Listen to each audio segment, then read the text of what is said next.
Anatomi kehamilan. Bisa dilihat di sini gambar dari anatomi kehamilan. Kita langsung ke pengertian kehamilan.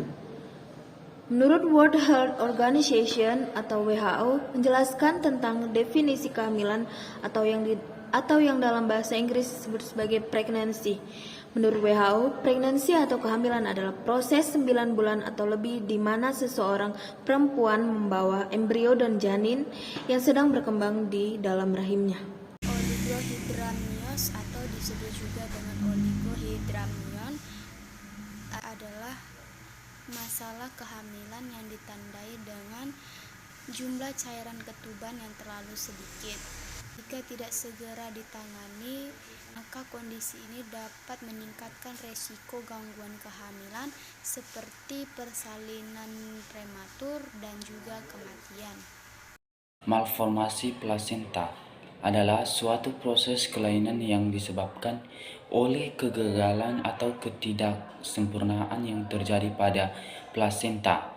Ketika terjadi gangguan peran penting plasenta itu dalam menjaga kesehatan bayi dan ibu hamil bisa terganggu dan berpotensi menyebabkan komplikasi berbahaya yang mengancam nyawa. Di masa kehamilan, plasenta bayi itu mulai berbentuk di dalam rahim sejak awal kehamilan. Umumnya, plasenta terbentuk dan berkembang di tempat melekatnya sel telur yang sudah dibuahi dinding rahim. Prolonged pregnancy adalah kehamilan serotinus atau prolonged pregnancy. Adalah kehamilan lewat bulan yang berlangsung lebih dari 42 minggu. Ini bukanlah kondisi yang normal karena kebanyakan wanita melahirkan di antara 37 sampai 42 minggu kehamilan. Oligohydramnion. Berikut adalah beberapa tanda dan gejala dari oligohydramnion. Yang pertama, tinggi fundus uteri lebih rendah dari usia kehamilan atau perut lebih kecil. Dan yang kedua, bunyi detak jantung janin adalah terdengar sejak bulan kelima. Dan yang ketiga, ibu merasakan nyeri ketika janin bergerak.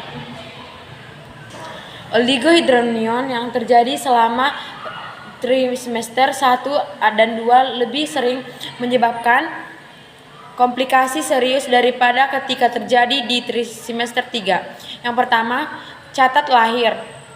Dan yang kedua, lahir prematur. Yang ketiga, keguguran. Yang keempat, lahir meninggal. Dan yang kelima, kematian bayi. Oligohydramnion juga bisa menyebabkan masalah berikut ketika terjadi selama trimester 3. Yang pertama, pertumbuhan janin terganggu. Yang kedua, komplikasi seperti penekanan tali pusat, persalinan. Dan yang ketiga, lahir sesar. Malformasi plasenta. Berikut ini menunjukkan malformasi plasenta. Yang pertama, bentuk plasenta yang tidak normal. Yang kedua, cincin tebal membran di plasenta di permukaan janin. Yang ketiga, kepatuhan plasenta ke miometrium. Keempat, perdarahan pada vagina. Kelima, kontraksi ataupun kram perut pada ibu hamil.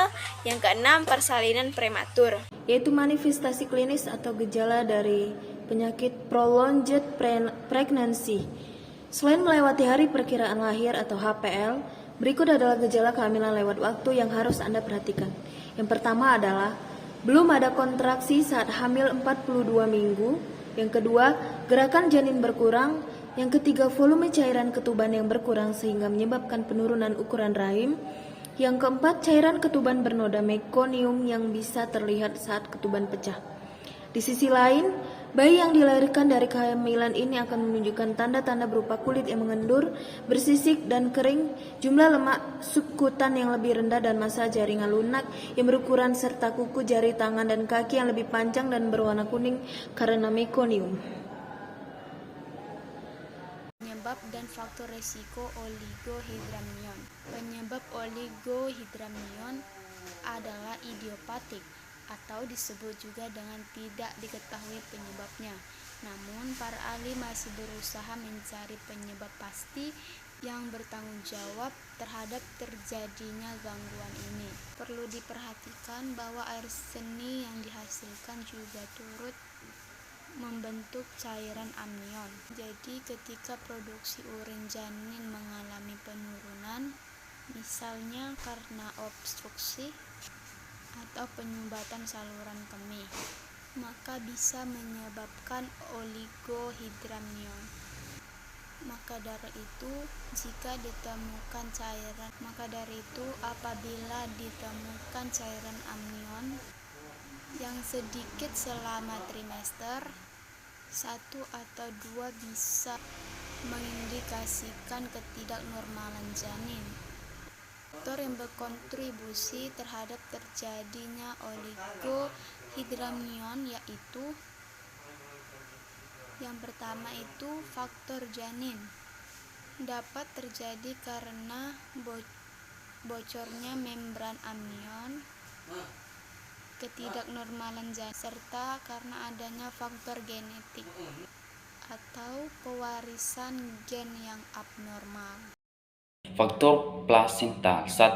Abrupsio plasental. Ketidaknormal plasental yang menyebabkan plasental terlepas dari dinding rahim bagian dalam sehingga mengakibatkan terjadinya definisi cairan amnion. Ketidak teratur pada darah plasental dan suplai nutrisi bisa mencegah bayi menghasilkan urine sehingga menyebabkan komplikasi serius. 2. Anak kembar. Wanita hamil dengan janin kembar memiliki risiko lebih tinggi terjadinya definisi cairan amnion.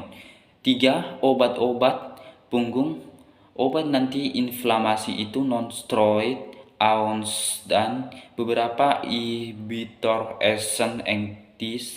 enzim bisa menyebabkan air kutub sedikit.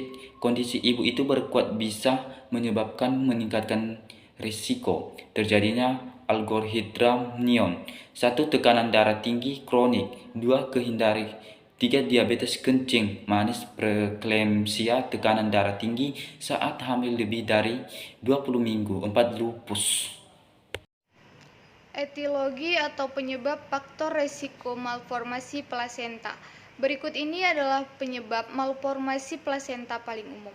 Yang pertama, tidak adanya desi-2 basalis. Yang kedua, lapisan nitabug fibronoid yang kurang berkembang.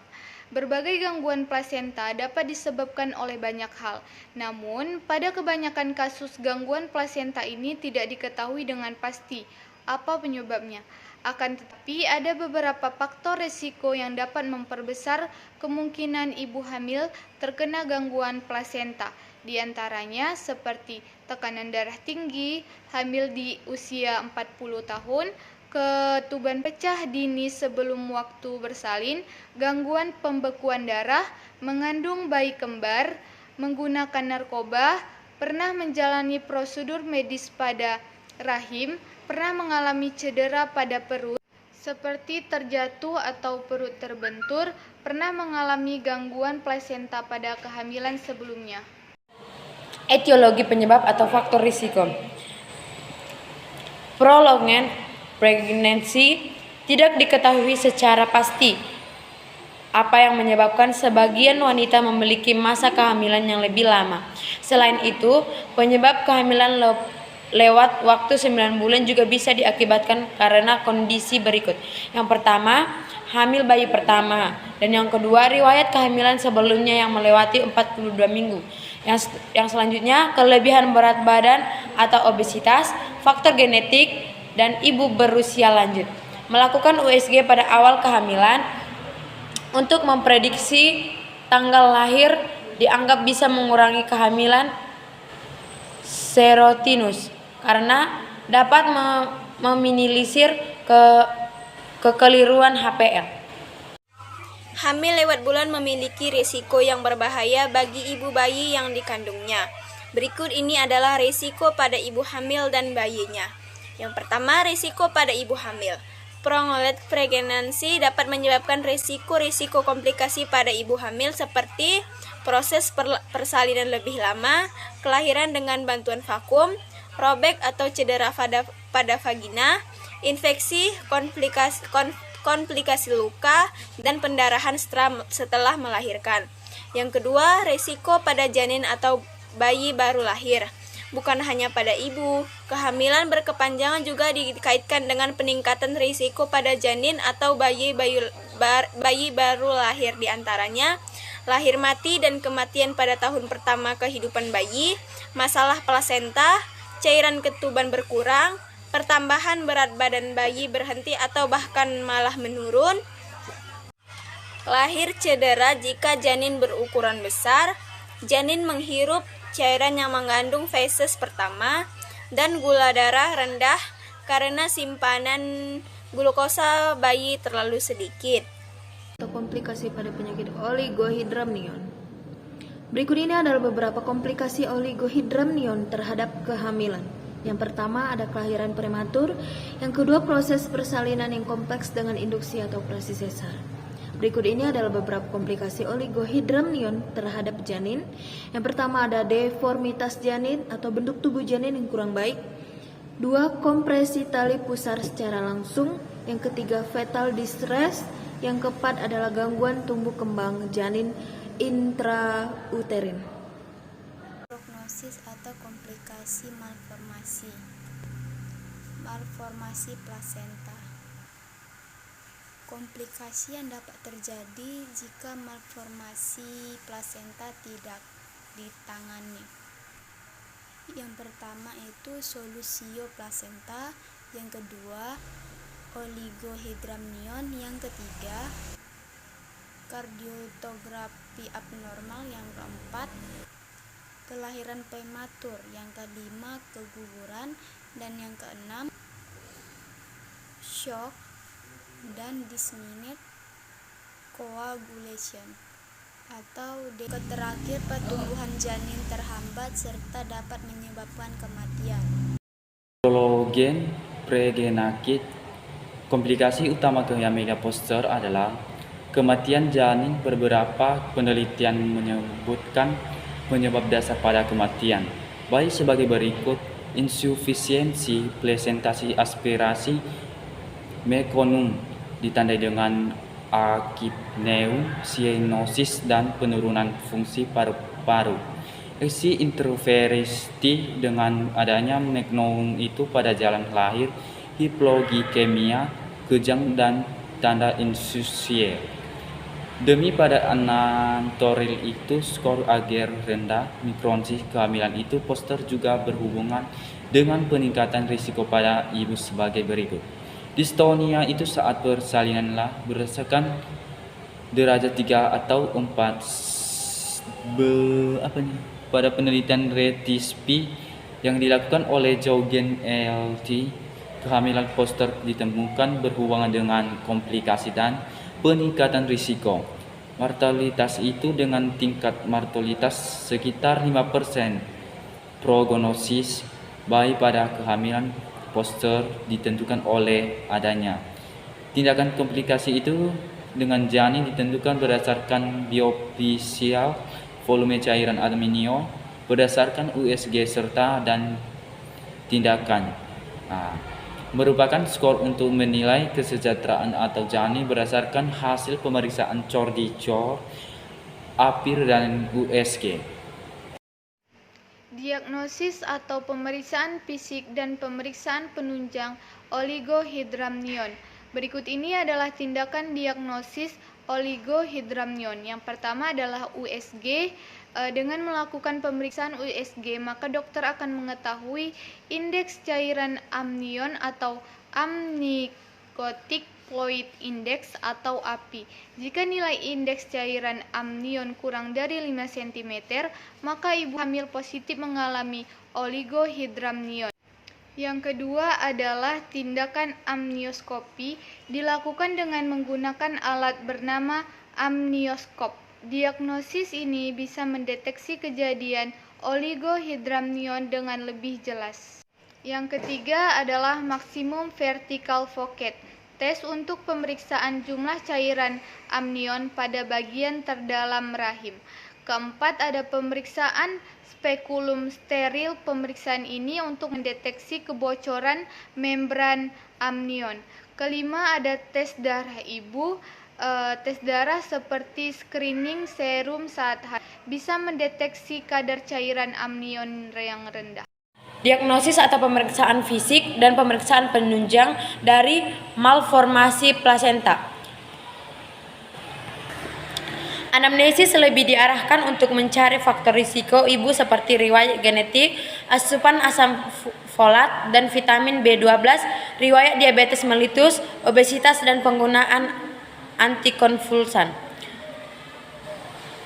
Ujilah dan prosedur berikut digunakan untuk mendeteksi malformasi plasenta. Yang pertama, ultrasonografi dan anioskopi.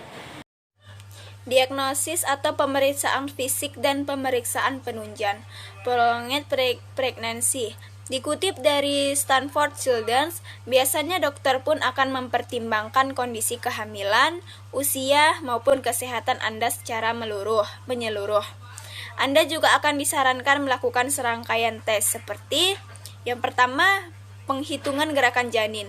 Tes ini melacak tendangan dan gerakan janin. Perubahan jumlah dan frekuensi pun dapat menandakan bahwa janin mengalami stres. Yang kedua, tes non-stres. Tes ini mengamati bagaimana detak jantung janin meningkat sehingga dengan gerakan yang dilakukannya, hal ini menandakan kondisi bayi baik-baik. Yang kedua, tes non-stres. Tes ini mengamati bagaimana detak jantung janin meningkat seiring dengan gerakan yang dilakukannya. Ini dapat menandakan kondisi baik-baik saja atau ada masalah. Yang ketiga, USG. Tes ini dilakukan dengan menggunakan gelombang suara frekuensi tinggi dan komputer untuk mengukur aliran darah, untuk memindai pembuluh darah, jaringan, dan organ janin. Selain itu, USG juga digunakan untuk mengikuti pertumbuhan janin yang sedang berkembang. Induksi persalinan dikaitkan dengan lebih rendahnya kematian parental, sehingga ibu hamil pun disarankan untuk melakukannya jika kehamilan sudah melewati 42 minggu. Pengobatan pada penyakit oligohydramnion. Wanita dengan kehamilan sehat yang mengalami oligohydramnion ringan pada tahap akhir kehamilan tidak perlu pengobatan. Pada beberapa kasus, dokter memonitor denyut jantung janin, perkembangan paru, dan juga pergerakan bayi. Persalinan adalah pilihan terapi paling tepat jika oligohydramnion terjadi selama tahap akhir kehamilan. Beberapa kasus berat dengan oligohydramnion preterm butuh beberapa terapi berikut. Yang pertama, amnion infusion, yakni memberikan infus cairan NaCl ke rongga amnion menggunakan kateter intrauterin guna menjaga kadar normal cairan amnion. Yang kedua, ada vesikoamniotic shunts. Pengobatan ini dilakukan dengan mengalirkan urin janin ke rahim ibu dengan fetal obstructive uropati yang menyebabkan oligohydramnion. Yang ketiga, ada injeksi cairan. Injeksi cairan melalui amniocentesis sebelum persalinan. Meskipun kondisi ini cenderung terjadi lagi dalam beberapa minggu setelah pemberian injeksi. Yang keempat, ada rehidrasi ibu hamil. Penggunaan cairan oral dan cairan intravena untuk merehidrasi ibu bisa membantu meningkatkan kadar cairan amnion. Oleh karena itu, dokter sering menyarankan ibu untuk banyak minum. Yang kelima adalah bed rest. Istirahat yang cukup disertakan pemberian cairan bisa membantu meningkatkan cairan amnion. Pengobatan malformasi plasenta. Pengobatan dan terapi alternatif yang diketahui dapat membantu perawatan atau pengobatan malformasi plasenta. Yang pertama itu ada suplemen DHA atau docosahexaenoic acid, yaitu suplemen yang digunakan untuk perkembangan mental bayi prematur. Yang kedua, dalam kasus plasenta akreta yang luas, operasi sesar disertai dengan operasi pengangkatan rahim atau histerektomi mungkin diperlukan. Prosedur ini juga disebut dengan sesar histerektomi yang membantu mencegah kehilangan darah yang berpotensi mengancam jiwa yang dapat terjadi jika ada upaya untuk Prolegon-reginit. Jika seringkali tes pemeriksaan fisik dan penunjang menemukan bahwa tidak sehat sebagai janin untuk tetapi tinggal di rahim, dokter akan mendorong persalinan untuk melahirkan bayi dengan melakukan induksi. Selama proses persalinan, dokter akan memantau detak jantung janin karena dikhawatirkan terjadi perubahan yang disebabkan oleh rendahnya kadar oksigen. Mungkin memerlukan operasi caesar jika kondisi bayi itu mengalami perubahan. Selain itu, aminofusiol juga terkadang digunakan selama persalinan apabila cairan ketuban sangat sedikit atau janin meningkatkan tali pusat induksi. Persalinan dikaitkan dengan lebih rendahnya kematian perintal itu sehingga ibu kehamilan pun diserahkan untuk melegakan ukurannya. Kehamilan itu sudah melewati 42 minggu. Pencegahan oligohydramnion. Pencegahan tidak mungkin dilakukan pada kasus idiopatik, namun hal-hal berikut ini bisa mengurangi risiko. Yang pertama, konsultasi dengan dokter sebelum mengkonsumsi obat-obatan seperti vitamin dan suplemen herbal, mengkonsumsi makanan sehat terutama pada penderita diabetes, minum cairan dalam jumlah cukup untuk mencegah dehidrasi, olahraga teratur, berhenti merokok, check up rutin ke dokter untuk mendeteksi ketidaknormalan janin. Pencegahan yang dapat dilakukan untuk mencegah malformasi plasenta yaitu selalu lakukan kontrol prenatal. Yang kedua, selalu perhatikan gerakan janin dalam kandungan. Yang ketiga, cek obat-obatan yang Anda konsumsi. Selanjutnya, mengonsumsi makanan bergizi dan istirahat yang cukup. Hindari alkohol, obat-obatan terlarang maupun merokok. Mengecek kadar gula darah rutin dan selanjutnya menghindari konsumsi kafein berlebihan, dan yang terakhir mengatur emosi agar terhindar dari stres saat hamil. Pencegahan.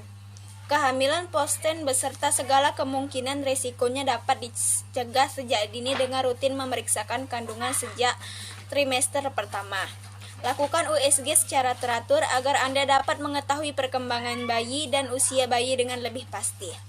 Apabila terdapat perbedaan antara perkiraan usia janin dengan perhitungan tanggal dokter dan USG, gunakanlah usia kehamilan yang ditentukan berdasarkan hasil USG. Selain itu, sebaiknya usahakan untuk selalu mencatat tanggal siklus haid Anda sebelum merencanakan kehamilan. Catatan ini akan berguna bagi dokter memperkirakan tanggal taksiran persalinan. Juga untuk mengetahui apakah Anda memiliki gangguan siklus haid atau tidak. Mengikuti tes-tes kehamilan yang untuk memantau kondisi kehamilan serta kondisi janin dan bunda. Jika hasil tes menunjukkan ada masalah, maka kemungkinan bunda akan diminta untuk diinduksi atau melahirkan lewat operasi sesar. Mempertimbangkan untuk induksi, umumnya dokter kandungan akan memberi opsi untuk induksi saat kehamilan memasuki usia 41 minggu. Apalagi jika usia bunda di atas 40 tahun, selalu waspada dengan kondisi kehamilan. Jika bunda merasakan ada perubahan, misalnya keluar darah dari vagina atau gerakan bayi melemah, maka segera periksakan ke dokter kandungan.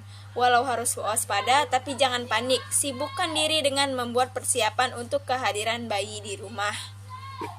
Pencegahan penyakit prolonged pregnancy yaitu pencegahan sebelum terjadinya kehamilan postterm merupakan langkah terbaik untuk menurunkan prevalensi kejadian kehamilan postterm. Kunci dari pencegahan ini adalah pemeriksaan antenatal care. Untuk itu, dokter perlu mengedukasi ibu hamil untuk melakukan pemeriksaan antenatal care secara teratur. Yang pertama yaitu identifikasi faktor risiko, yang kedua pemantauan yang lebih ketat pada ibu hamil yang beresiko, yang ketiga support dari keluarga, Yang keempat, home visit. Yang kelima, edukasi. Yang keenam, menurunkan risiko preterm 19%. Yang keenam, berhenti merokok atau OR 0,84,95%, CI 0,72 sampai dengan 0,98. Yang kesembilan, ada konsul gizi untuk ibu dengan berat badan kurang ataupun obesitas. Yang kesepuluh, dianjurkan untuk mengurangi beban kerja atau menghentikan sementara untuk mengurangi risiko persalinan preterm. Yang ke-11 ada promosi pemberian ASI dan perpanjangan interval antara konsepsi. Yang ke-12 ada pemberian kortikosteroid pada ibu dengan ancaman persalinan preterm. Cara pencarian kode diagnosa oligohydramnion. Buka buku ICD-10 volume 3 yang berisi alphabetical index. Cari awalan huruf O dengan letter oligohydramnios, yaitu terdapat pada halaman 487. Jika sudah ditemukan, pastikan kembali di buku ICD-10 volume 1 yang berisi tabular list. Cari dan sesuaikan kode yang telah ditemukan, yaitu dengan kode O41. Dan untuk kode Other Disorders of Amniotic Fluid and Membranes, lalu masukkan kembali letter yang ingin, maka hasilnya yaitu O41.0 dengan diagnosa oligohydramnios pada halaman 660. Cara pencarian kode tindakan oligohydramnios. Buka buku ICD-9 yang berisi Classification of Placenta. Cari huruf E di halaman belakang buku dengan letter excipitation pada halaman 325. Jika sudah ketemu, pastikan kode pada halaman depan buku ICD-9. Cari dan sesuaikan kode yang sudah ditemukan, yaitu 90.5, dan sesuaikan dengan letter yang ditujukan, yaitu excipitation of blood. Terdapat hasil kode yang dicari, yaitu 90.5 tes darah atau mikroflora pada halaman 242. Cara pencarian kode diagnosa malformasi plasenta. Buka ICD-10 volume 3 yang berisi alphabetica index. Cari huruf M dengan letter malformasi plasenta pada halaman 410. Jika sudah ketemu, pastikan kode pada buku ICD-10 volume 1 yang berisi tabulasi list. Cari dan sesuaikan kode yang sudah ditemukan.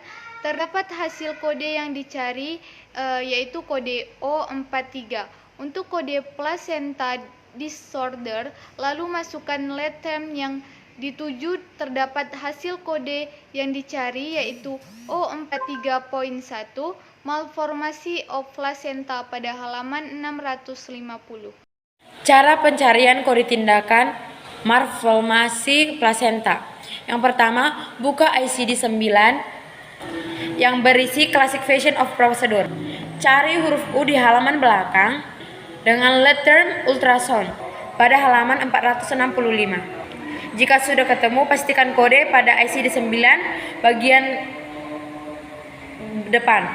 Cari dan sesuaikan kode yang ditemukan, yaitu 88,7. Dan sesuaikan dengan letteran yang dituju, yaitu Diagnostic Ultrasound of Abdomen and Retroperitoneum. Terdapat hasil kode yang dicari 88.76 pada halaman 240. Cara pencarian kode diagnosa. Buka buku ICD-10 volume 3 yang berisi alphabetical index. Cari huruf P dengan letter pregnancy pada halaman 531. Jika sudah ketemu, pastikan kode pada buku ICD-10 volume 1 yang berisi tabular list. Cari dan sesuaikan kode yang sudah ditemukan. Terdapat hasil kode yang dicari, yaitu O48 untuk pregnancy postpartum pada halaman 662. Selanjutnya kita masuk ke slide 32, yaitu cara pencarian kode di masa penyakit oligohydramnion. Yang pertama, buka buku ICD-9 yang berisi classification of procedure. Cari huruf E di halaman belakang buku dengan latent examination pada halaman 325. Jika sudah ketemu, pastikan kode pada halaman depan buku ICD-9. Cari dan sesuaikan kode yang sudah ditemukan, yaitu kode 90.5, dan sesuaikan dengan item yang dituju, yaitu examination of blood. Terdapat hasil kode yang dicari, yaitu kode 90.5 dengan keterangan tes darah atau microscopic examination of blood pada halaman 246.